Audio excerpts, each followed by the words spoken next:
ایک سنار نے گلی میں ایک یتیم چھوٹے سے بچے کو گھومتے دیکھا تو سنار بے اولاد تھا، بچے کو اٹھا کے گھر لے آیا۔ 18 سال اس بچے کی پرورش کی، اس کو پالا پوسا جوان کیا۔ سنار کے پاس وہ دکان پہ چلا جاتا، وہ کئی دفعہ دکان پہ رہتا، کئی دفعہ گھر میں رہتا۔ ایک دفعہ وہ دکان پہ تھا، بچہ گھر تھا، 18 سال کا جوان۔ اس کی بیوی اکیلی تھی، وہ جس نے ماں بن کے پالا تھا اس نے اسی پہ حملہ کر دیا، اس کا بازو بری نیت سے تھاما۔ بیوی چیخی، تھوڑی دیر گزری تو وہ نوجوان پیروں میں بیٹھ گیا، کہنے لگا ماں پتہ نہیں مجھے کیا ہوا۔ شام کو سنار آیا، بیوی چیخنے لگی، چلانے لگی، کہنے لگی آج عجیب بات ہوئی، جس کو میں نے جگر کا خون دے دے کے پالا اسی نے گندی نظر ڈالی۔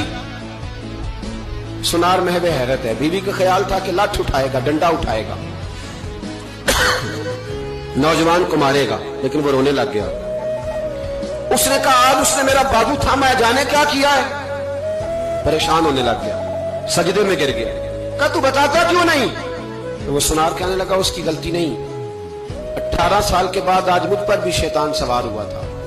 ایک عورت آئی تھی، وہ اپنے بازوؤں میں چوڑیاں پہننا چاہتی تھی تو میں نے بھی گندی نظر سے ہاتھ ڈالا تھا، رب کریم نے مجھے فوراً اس کی سزا دی۔ جن کے گھروں میں بیٹیاں ہوتی ہیں ان کی نظریں گندی نہیں ہوتی، جو بیٹیوں کے باپ ہوتے ہیں، جو بہنوں کے بھائی ہوتے ہیں، ان کی نظریں گندی۔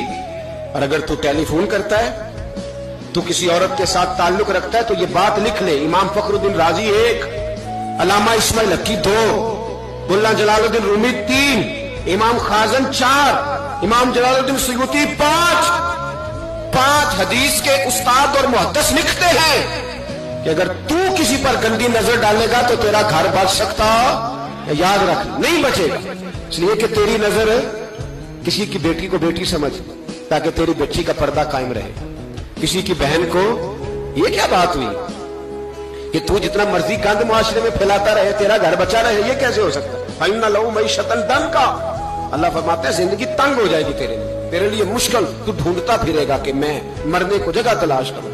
سچی توبہ کرے، کھری توبہ کرے، یہ گناہ انسان کو مجبور کر دیتے ہیں۔